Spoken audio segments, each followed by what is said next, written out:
जैसे आप दर्पण को देख करके अपने मुख को संभाल लेते हो और संवार जाते हो। यह एक प्रकार से संगति से हमें बड़ा लाभ होता है। हमारे आँखों में ज्ञान आती है, हमारे मस्तिष्क में चिंतन पलट जाता है, चिंतन ऐसा गहरा होने लग जाता है कि यह भी कोई जीवन होता है जो मौन भी रहते हुए भी, और उस मौन का प्रभाव क्या है, भीतर रहता है, वो बोलते रहते हैं।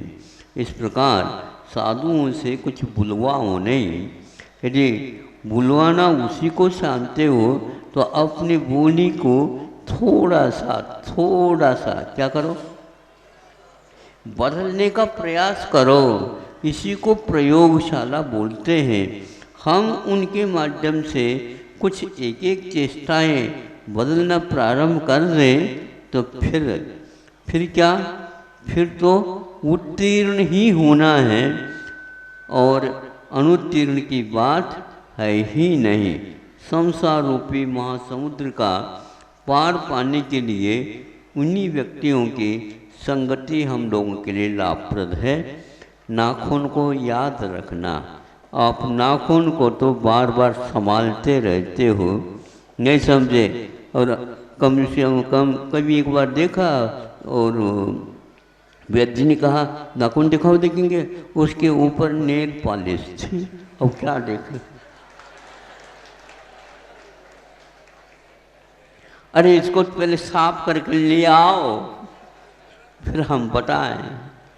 अब क्या दिखाना चाह रहे, खून तो है ही नहीं भीतर शरीर में, और नाखून के नेल पॉलिश लगा रखा है। और उसमें काला भी होता है, कभी सफ़ेद झक भी होता है, कभी और भी होते। वो खून में रंग बदलते रहते हैं। उन खून के रंग बदलने का अर्थ वैचित्र ये है, अनेक प्रकार के रोग तो होते हैं, उसका वह प्रतीक भी हो सकता है। इसलिए आहार के समय कम से कम अब बड़ी मेहरबानी हो जाएगी किसके ऊपर, नाखून के ऊपर बड़ा उपकार हो जाएगा। महाराज आहार ले, ये कोई नियम नहीं, लेने का अवसर यदि मिल सकता है तो खून नाखून हो तो कोई बाधा नहीं, लेकिन नेल पॉलिश तो है, ये इंग्लिश शब्द है, हिंदी में इसका क्या है हमें जानने में नहीं आता है। जो कोई जानकार हो, उन वही हिंदी जानते हो तो पूछ लेना। नाखून पॉलिश जो है ये इंग्लिश हो गया अच्छा, नाखून का लेप, इसको पुनर्भू लेप दिया, ज़्यादा लेप दिया तो ठीक नहीं होता, ध्यान रखो। हाँ, इस प्रकार हम बाहरी शारीरिक अंग उपांग के ये संशोधन और सुंदरता युक्त बनाने के साथ साथ भीतरी भी अंग और उपांग का भी सार संभाल करने का पुरुषार्थ करें। अहिंसा परमो धर्म। दो मित्र बहुत दिन के बाद मिलते हैं, वैसे दोनों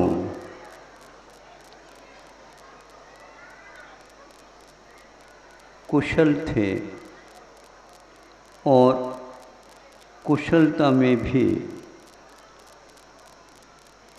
निरीहता दोनों में प्राय करके बनी रहती थी। फिर भी दृष्टि का फेर होता, कुछ न कुछ अंतर अवश्य रहता है। दोनों मिलने के उपरांत एक ने ठान लिया था कि बहुत दिन के बाद हम मिलेंगे, तो जो बचपन में तत्व चर्चा वर्ग करते थे उसी संबंधी थोड़े से पुष्टि के लिए और अवधान के लिए पूछूंगा। ऐसे एक मित्र ने आने के उपरांत क्षेम वगैरह पूछताछ करने के उपरांत धीरे से पूछा, एक राजा के बारे में मैंने देखा, आँखों के द्वारा देखा तो इसमें तो निश्चित है, लेकिन फिर भी इसके पीछे क्या रहस्य है ये पूछना तो पड़ेगा। मैं पूछ रहा हूँ, आप बता दो। तो क्या पूछो, बताओ। तो हमने वह दृश्य देखा, एक राजा पहले वह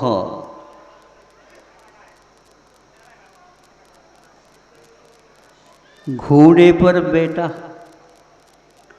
और उनके संरक्षण हेतु सभी व्यक्ति उनके आगे पीछे चल रहे थे। फिर उनको प्रतिकूलता हो गई थोड़ी सी,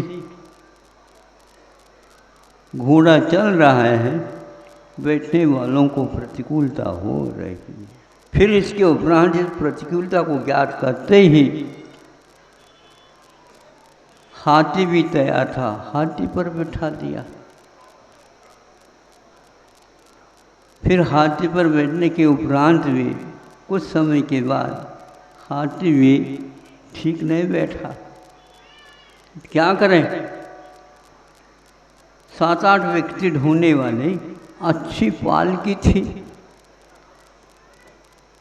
अब बैठना हो तो बैठो, पालटी मारना पालटी मारो, और यदि नहीं है तो सुस्ता दो पालकी में। पहले घोड़ा और ऊपर छत्ता, हाथी, फिर तो और विशेष रूप से प्रबंध, फिर इसके उपरांत पालकी। तो पालकी भी वह लेटा रहा, ऊपर का दृश्य सीलिंग का वो भी देखता रहा। फिर इसके उपरांत प्रवास पूर्ण हो गया, नीचे उतार दिया गया और एक अच्छे सिंहासन इत्यादि पर लगा था, वहाँ पर बिठा दिया गया। और इधर एक आध व्यक्ति, इधर एक आध व्यक्ति अच्छे ढंग से पैर दबाना चालू कर दिया। सुन रहे हो? एक व्यक्ति विहार करके आया है, जमीन पर तो आया ही नहीं, और जो ही जमीन पर आया तो पैर दबाना प्रारंभ कर दिया। ऐसा दृश्य हमने देखा तो चले नहीं, हाथी चढ़ घोड़े चले और बैठ पालकी माए, कब के थाके हे सके अभी पैर दबाओ। तो अब अध्यात्म के रहस्य को समझने वाला दूसरा मित्र कहता है, सुनो और आप भी सुनो। भू सूतो, भू सोतो,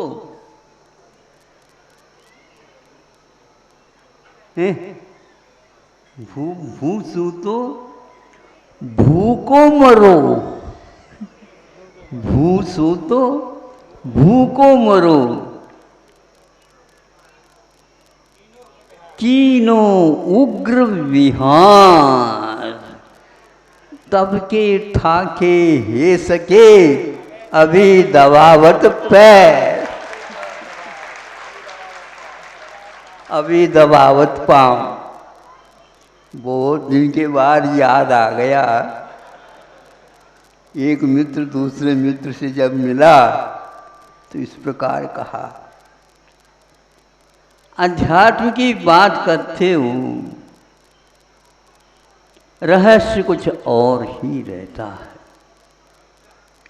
चाहे बाहर देखे कर्म विपाक के वैचित्र चिंतन चलता रहता है, भीतर जाए अकेले आत्मा का परिणमन सामने आता रहता है।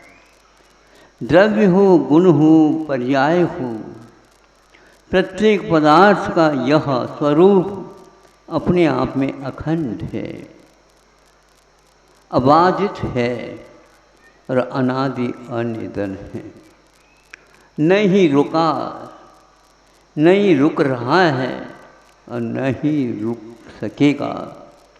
ऐसा ये त्रैकालिक सत्य के बारे में, त्रैकालिक तत्व के बारे में जिनका जीवन चिंतन के साथ साथ चलता रहता हो, उसके लिए कोई पूछता है क्यों महाराज 7 8 6 7 8 6 7 8 6? नहीं, 7 तो तत्व 6, नहीं समझे? 7 तत्व 6। हाँ, आपकी एक बात बता दो महाराज, 7 भी कह रहे हैं और 6 भी कह रहे हैं। हाँ, आपने पूछा 7, हमने समझा सत्व तत्व 7 है, और वह 7 तो तब तक रहेंगे जब तक मैं मुक्त नहीं रहूँगा, मुक्त नहीं होऊंगा। समझ रहे हो? किताब में 7 तत्व नहीं होते। हम श्री जी के दर्शन करते हैं, उसमें भी 7 तत्व दिखना चाहिए तो अध्यात्म है, नहीं तो ऊँचा ही अध्यात्म। हर पदार्थ में हम इस प्रकार आना जाना बदलना आदि आदि के स्वरूप को समझ सकते हैं। स्वाश्रित हमेशा हमेशा तत्व चिंतन होना चाहिए। जो अभी श्री गणेश करता उसके लिए ये किताब है, उपदेश है, आदि आदि होते हैं। जो वर्ष हो जाता है तो उसको एक प्रकार से प्रवाह के रूप में वो सब कुछ चलता रहता है। महाराज तो बैठे ही रहते हैं, तो वे खड़े हुए, बैठे रहते तो खड़े हुए हैं। खड़े हो जाए तो महाराज हमेशा हमेशा खड़े ही रहते हैं। कहीं चुनाव के लिए खड़े हैं क्या? आप लोगों के दिमाग में हमेशा हमेशा चुनाव दिखती है, और अपने यहाँ नाव में बैठे ये उनको मालूम नहीं है। और आप तो नाव में बैठे नहीं, हम तो चुनाव में बैठे हैं या नाव में बैठे हैं, बताओ। अब नाव तो जब तक पार न हो नदी तब तक तो बैठे हैं, फिर तो पार ले पार हो गया। आप लोगों का क्या होगा? 5 साल के बाद चुनाव हो रही है। अब देखो हम लोगों के लिए कौन से अनुकूलता मिलती है। कोई राजा हो, कोई रंक हो, इससे कोई मतलब सिद्ध नहीं होता। अपने को तो अपना परिश्रम ही करना है, तभी कहीं जाकर के दुख से बचना और सुख को पाना ये संभव है। इस कर्म सिद्धांत वस्तु के परिणमन के बारे में जो व्यक्ति थोड़ी बहुत जानकारी ले लेता है तो हर्ष और विषाद की बात अपने आप ही समाप्त हो जाती है। यह प्राथमिक दशा में कुछ कर्म तकलीफ देते हुए से महसूस होता है, अनुभव होता है, किंतु जैसे जैसे अभ्यास बढ़ जाता है तो शुरुआत में तो दवाई लेते हैं तो कड़वी लगेगी, फिर बाद में जैसे जैसे स्वास्थ्य ठीक होने लग जाता है तो उस दवाई के प्रति आस्था और बढ़ती चली जाती है। फिर वह दवाई लेने के समय पूर्व में ही तैयार रहता है, ताकि यह रोग का निष्कासन निश्चित होता जा रहा है। तो बहुत दिन हो गए मोक्ष मार्ग पर चलते चलते, स्वाध्याय करते करते, उनको भी ऐसा ही अनुभव होना चाहिए कि अब तो बहुत कम रह गया होगा मोक्ष मार्ग। अरे भैया, केवल चिंतन करने से मोक्ष मार्ग नहीं चलता, चिंता करने से प्राप्त नहीं होता, किंतु तदनुकूल चलना ही पड़ता है। तो चलता है वो बार बार यूं करके देखता नहीं, वो तो चल रहे हैं तो अब आ रहा है, पास आ रहा है, पास बिल्कुल आ रहा है, बिल्कुल आ रहा है। जिसको यह विश्वास रहता है तो वह न हर्ष करता न विषाद करता है। देखो, एक तो बांधने की प्रक्रिया थी अज्ञान की दशा में, और यह संवर निर्जरा की प्रक्रिया जारी है, ये एक मोक्ष मार्ग की दशा में होता है। ऐसा विश्वास उसको होता है, उसको हर्ष और विषाद अतीत की घटना सी लगती है, फिर भी प्रासंगिक थोड़े बहुत हो जाते हैं। तो वह प्रवाह जब चलता है नदी का, तो तट में थोड़े बहुत झाग आ ही जाता है। झाग समझते हो? फेस, जिसको फेन बोलते हैं, फेन निकल रहा, तो वह भीतर नहीं रहता है, कुछ नदी के किनारे ही रहता है। बच्चे उसी किनारे में खेलते रहते हैं और ज्ञानी तैर करके पार हो जाते हैं। इसलिए आप सुन रहे हो, इसलिए एक वो तत्वज्ञानी और एक प्रकार से बाहरी सोचने वाला, लेकिन किंतु फिर भी उनकी सोबत थी, मित्रता थी। बहुत दिन के बाद आने के उपरांत तत्व की बात उनके सामने रखी, हमने भी आपके सामने रखी। जिन्होंने लिखा है उन्होंने किस उद्देश्य को लेकर के लिखा क्या पता, लेकिन सुनने वालों को कैसा लगा बताओ? अच्छो लगो, चोखो लगाओ, चोखो, लोनो लोनो लगाओ, सलोना लगाओ, सलोना। सलोना समझते नहीं? बहुत ही सुंदर लगा।